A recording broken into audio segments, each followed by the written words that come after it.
Soul Vision bamitamwe na Mlens Davido wamune Harmonize ngabagamba batya ngabagamba ololo ne mama nyabo lero luzungu kera kwebuzabuza I go make you famous. You have to start with an introduction. Okay, how are you everyone watching ABS Soul Vision? It's a Friday, as you know, as we do it. Ngabo tubikola akayimba bakaise batya. The song has been called what? And kati nja kuvunula. Kayimba bakaita number 1 Mlens Davido wamune Diamond Platinum baba music ABS Soul Vision ablamba decided to whoever watching na wabona bila muziki yetu tunapenda tukwasaganya magazeti on Friday English basically throughout don't mix simanyi anti mbadenga anti terimu you have to use that word anti in English I don't know apart from me for security purposes is me security okoza Uganda which security purpose which one is there very good afternoon to everybody watching us there in various places. The people in Fort Patrol, I salute you. People in Mbale, Bududa, Manafa, Kamwenje, abeya bali Burundi eyo mwena ngangamba. Good afternoon. Welcome to our show, the beautiful show of the year. This is Muziko ABS Soul Vision. With me, you are Rachel K, alongside the beautiful of the beautiful girls. Bamsa Karembo said, here the cameras are having Gloria and then at the Angel in the control room. One Mlenzi Shafika, but as usual, atwasaganya magazine. Kucho mbabuziza kwenye mwina bali kumuziko ABS Soul Vision. Chimukola chamanyi. Onakora lero tugenda kuogera n'abawala. Abali abalungi mu somero siba n'abalungi yobukulu. Chogere mu Luzungu. Talk in English. Okay, today we are going to chat with the ladies, those ones who used to be beautiful in the school days. Yes. If you know you have just become beautiful when you are old now, for this reason, forget it. The ladies who have become beautiful for old years, forget this. Continue.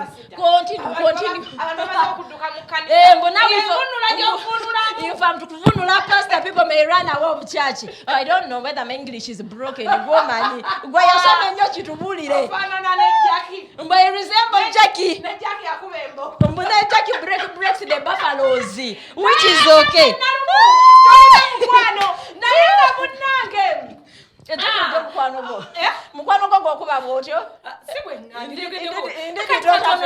You don't have friends. My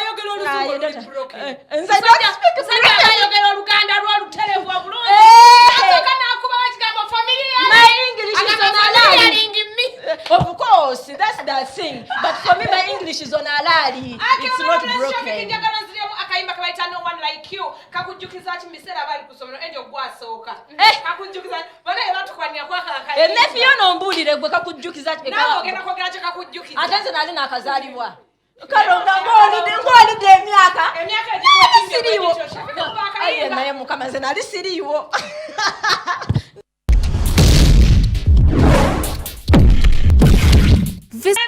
what wa mimi nganga kusomero that's why I love English. English can cut people's words in our discipline lady. Me you made that song. Okay, I'm sending that song to Patrick Walai. We said everyone has to say what are you remembering in that song. You are the first one. Chichi chojukire bisere ebyo ngani akukwana ye class I was in form 2. One pound came. What? One pound came. Somero lyogere bulungi. Somero kadano lya baselebu. Somero ko bayita one pound cake. By the way, single koza ne moto yali mu Uganda. Ngabegambe ya yebuka. Na growa da jamba katika njichuze. Well, that's the motto of the school. Kama kula yebuka kati in English na growa da jamba. Kasuka ngani wali mu form 2 tuchiwulide. We went for a trip. A trip where exactly? Ginger trip. Kati Ginger when we reached. You used to go by bus, eh? You used to go for those buses. Then you sat behind the chairs. Olongotula mabega. I was tiny, short, black. Got your brownie. Brown. Who told you? You are just chocolate. chocolate, you're not brown. My girl, come on. You're just chocolate.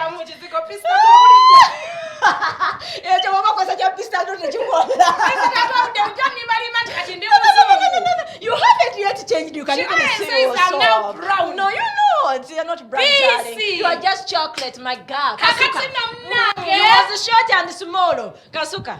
Boyfriend. Boyfriend and class chi. Twamufunireyo. Erija mugenza fetuwa. Abavubi. Fetuwa. Chanzo jukira. Ngereza kayimbako. Kaliwa, no one like you. By the I had a phone. By senior one, I had a phone. My dad had given me a phone.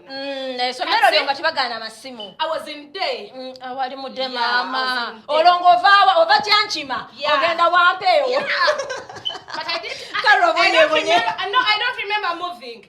Yeah. You used to go by what? Katange yanvuganga chamanyi kumande kuba yaberangawo. Yanvuganga kumande. Ngakosa chi motoka chi. Nechika chi motoka chi tugambe. By then yaina motoka chi. Tukwali kwa chibina.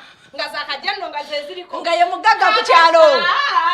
Se jafe bagaga. Bagaga nyo. Kati zinenna kwendala. Soko lindeko. Awo no ina point. Ku kyalo kyafe bagaga wa tata wenkana chi. Simanyi. Tata wachi akwana obakadde. Tata wachi akwana obatulunde. Nawasanza na yolo za boyfriend. Soko baliremu olaba otanga fuse. Nalonga akutta. Hey. I had a boyfriend. Oh, your boyfriend in what I can't forget. Njagala mwogerere munjogeza no lecho notabyogera ogenda kanga. Ngena byogera. What I can't forget. Nazukukanga sawa mwendo gwekiro. Ngokola ki? Nazukukanaba nga netegeka. Ngangenda. Ngogenda wa. Ngakasa 10 ngangamba mandinokera kusoma tino sa morning prep. Simanyi winters. Ngala some n'abana and also. Kuba nagenda kusomero. Ngatudda mu main hall. Mama nyabo. Kasuka. Wenyini wenjagala. Olana mutu se main hall. Wali wenzikiza wali masajalaza. Kasuka. Atachikola yabako wakanya. Anyo abafumbi. Abafumbi bebakeera ku somero. Those cooks they kera nnyo ku somero. There must be one of those ones. Obafande we somero. Baba was sawa 10. You can imagine walolagawa. I'm sorry. Nasema abafumbi bebakeeranga era batsumbuwanga nnyo. Abafumbi mweyagaliza. That was part of this. That boyfriend was a form below. From below. Nga obwo musingako kila. Yeah, senior one. Omwana ali neebuuza ati bino byokola tosobola kintu nga kikujjidde just olina okubanga kirina uproot yakyo just because Rakwati yali serebu nga beba bola naye ebintu abimanyi yali bola ebitu bali bamita Obu wa Daniel yali mu Sudani simanyi Obu alinya ly'abaani Karo rwanye entalo. Mama! Rwanye entalo. Tuli bawala abalungi okubanga tuli bato sifa abalungi yo. Kati munina na Obuwa yalamanya okusweetiza. Obuwa yalamanya ebintu ebyo like sweetness. Mwenzi bulungi. Na ina no wasini. Nakyo kyenyumirizaamu. Bakuwe engule yakyo. Bakuwe engule. 936. Gwakayimba kakujukiza kinze badde. This was just a joke. Lwakubanze nali sinabatandika kusoma. Nze nali sinabatandika kusoma. Haji n'omwetondera. Olimbo tabano gende wetonde. Ama wanji ndio kenda beba na abana. Oja kwetonda. Kale mkwano nawe jebale. Ndibuno njogambo cha mkwano. Katenda Haruna English. English. Katenda Haruna kujia kwa mkwano yelo. Hi Carol. Hi. Hello. Hi. TV. I'm okay, how are you? Hello. Hello. Hi. Hello, how are you? Fine. Vina TV baby tuogere bulungi. Wanche? Hello. Hello, hi. Hello, Kola. Hello. Hello. Wanche? Hello. Hii mkama katonda mama namu. Hello. Hello, Carol. Wase? You're Edrin. I'm okay. Do you know that song? No one like you.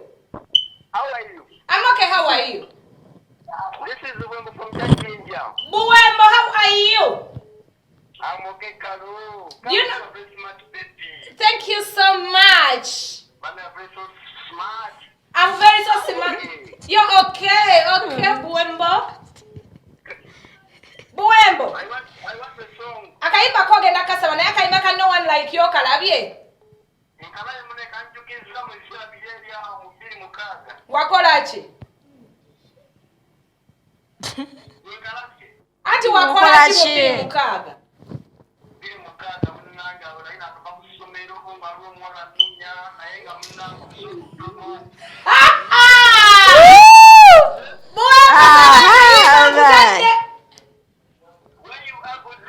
Where you are good life and blue threes.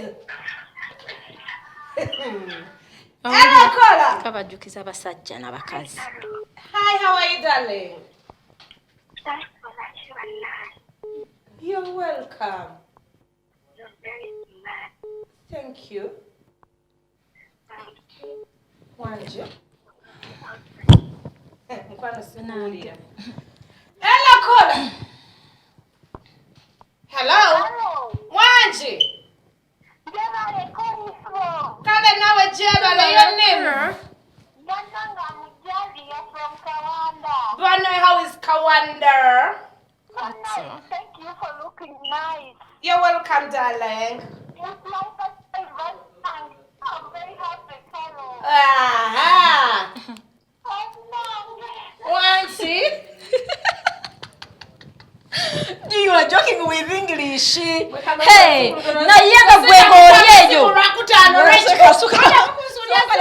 Nayenga mwengolyeyo wetaaza okubanga olabika bulungi. Akadivert nja kwogera mu Luganda. Banange nga wetaaza okulabika obulungi nga nze oba nga Carol ojja kuyitirako wali eri ku Prishami Unisex Saloon. Ojja basanga wane Kawala ng'oyisiza ku church y'omusumba Iga Agustini bakukoleko olabike bulungi nakugamba ng'onoonya mulimu. Totawaana jangu bakukube makeup ayingira mu office. Oyinayo ka birthday party bajja kuba bakukolako. Naawe na safari akakulinya ku nnyonyi. Nako ka makeup k'ennyonyi bakakola. Yinza tukabaleri. Noka mama Sofia njagala gwe bw'oba onkolako weka. Ojja musanga ku note 753 755 then 5.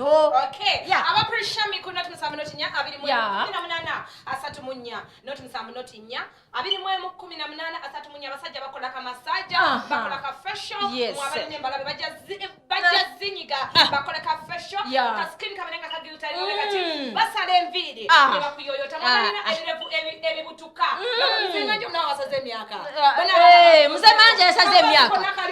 Okiraba agilitaringa bwati. bana totani bana fa aba Prishami bakola pedicure ne Yeah. ba planting enviri zonna bakola mu makeup obwe Nayo wa pedicure kitegeeza kibanyonyole mu Luganda abantu babikola onotukale jabagamba mukole pedicure ne manicure bannange sikimanyi mu Luganda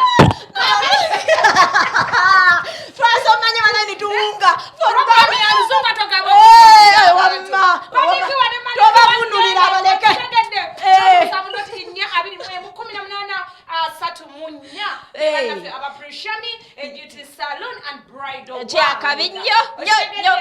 Nyo. Yeah. Hello, caller. Hello. Hello. Yes, please. Hello. How are you? Hi. I'm okay. Want you? Hello. Yes, please. Hello. Hello. Hi. Program ya muziki ya Friday. Abanye obadde otyo olusuko luyita lwangu. They pretend they don't have their time. But now you disturb us on a regular But where are you? Why can't you call? Nalongana bero saluti. Saluti banaffe tubagalira ddala. Hello, you're welcome, darling. Your names? Yeah, I'm called Kaliba Team Little Boss. Kaliba Team Little Boss. How are you, Kaliba? Just is how are you, dear? I'm okay. How is Henry Katamba? Katamba is fine. That is great. Pray for me. Songo. Hello. Yes? Pray for me, I'm nice. Harmonize. Harmonize and Musuza Kenzo. What is their name? Yeah. The title of the song. Over you play me what? Even me I don't know. Over you do what? Oh my God.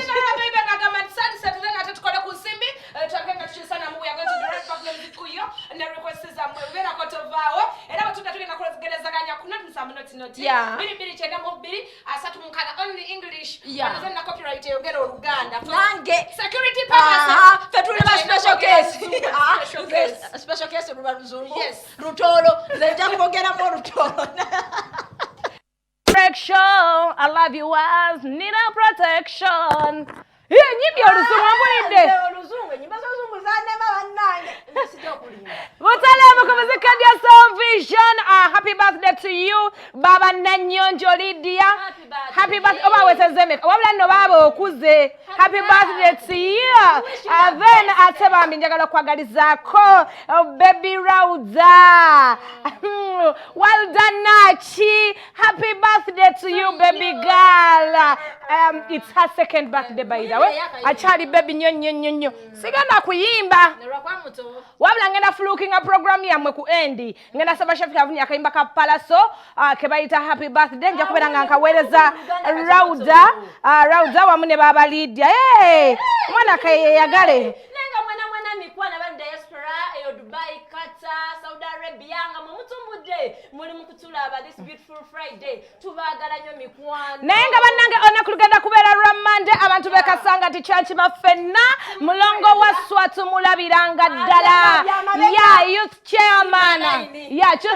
chairman to be wali eri Churchima bannange olunaku lugenda kubeera lwa Monday eya weekend gye tutandika youth chairman Churchima tumwaka lulu ebintu nga by'abantu ng'abo abamanya embeera y'awantu nagamba se embeera nga tebagirabya bukulu okitegeera nga tebagirabya bukulu ng'asobola otegeera obuzibu bw'omuvubuka tumuwa akalulu kaffe tukamwesigise I'm behind you kabulaza ni mabegawo of course ogenda musimba era olwe Monday tondabye muzayi manje owulidde ku Monday siriiwo ngenda londa kale nze wendi kakati ate tewalabira meya tubi Kawempe omukulu Albert Luswata ate bwetutyo meya tubi Kasanga Town Council omukulu gwe bayita Edward Mulyanga banange mumulabiranga ddala ate ole mulala yani Khalid Simbwa oyo MP tubi Kyaddondo East okay mabekabalagala Beka Siria Chibeti mumwerabira kansala tubi mumuwaka lulu abafuge abatwale abakulembere byonna bikole ate omwami Kizito omukulu Kizito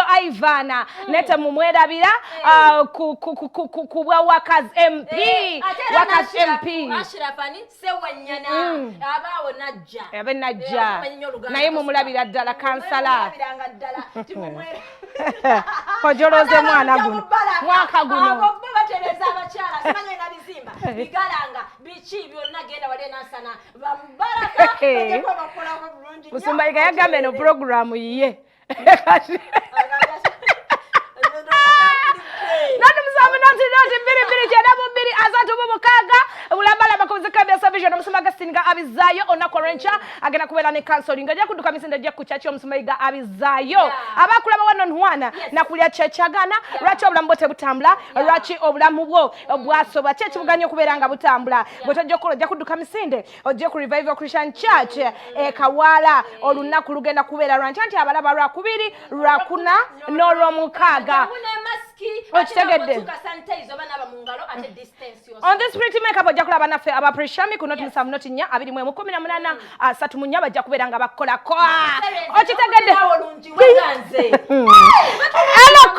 of course fe tuli balungi naturally Aida Echibaga, thanks for the show. I love you so much, guys. Drop me around the city. Mwana mwala Cinderella, baby. Okay. Hello, caller. Hello.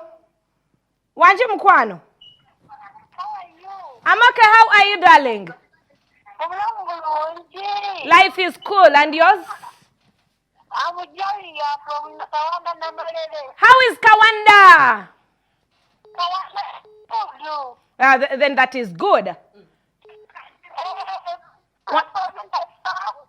Your song, which song? Slowly by Medi Steady. Okay, thank you for watching ABS Television. Hello, caller. Hello, Carlo. Yes, please. Hello. Yes. This is the one from Chad Ginger. Okay, how is Ginger? Chad Ginger. Okay. Carlo. One. Yes. I'll tell you to be my song. Which song? Where you are. Where you are. Ogenda kubeera nga okafuna mukwano. Hello, Kola. Hello. Yes, please. Hello. Yes. I'm I'm okay. How are you? Luja from Kabubu. Luja from Kabubu. How is Kabubu, Luja? Kabubu is okay. That is good. Which song should I drop for you, Kabulaza? Kwagala nnyo munange from Mosei. Kwagala nnyo munange. Agambe ha. Ono yeddira ndiga. Aina muganda we akola ku TV. Kati akayimba bakamuwe. Bamuyita Lujja. Yeddira ndiga. Aina muganda we akola ku TV neddira ndiga bampita Nalumu. Nawe wandiga. Ya bampita Nalumu. Nze simanyi chene ddira bana. Meddira shape mweddira basajja tebayangwa. Tweddira mama nkutidde. Mwabatoolo. Tweddira. Tweddira nnyonyi by the way. Batoolo. Nnyonyi. Bonna ngenda kubeera ng'amateera wano ze sibazaako omukono ndokanda omwana w'ennyonyi. Omusajja tayangwa. Omanyi Batoolo don't refuse men. We do. Not that every man comes You don't refuse again, baby. No. We also have grades and standards. You don't have. Please. You don't have. Every man who comes around and just go, Mzee Manja has come, I go. Gunda has come, I go. Kingmaker has come. Nga you go. Me, I see you go everywhere you go. No, wait. Nga I see you go with this man. Who? What is the name this man here? Obiale. Gwabyogedde onaba ngogamba nkwogerako. Gwabyogedde. Nasakalako muwala w'abendiga. Guluma yaguza. Ani? Ne Brian yage. Abayaya bekawala mwayagalidde mwambiyansi y'omwana wattu. Naye yo tugenda gifuula connect point. Kubanga waba Brian yale ne kateesigwa.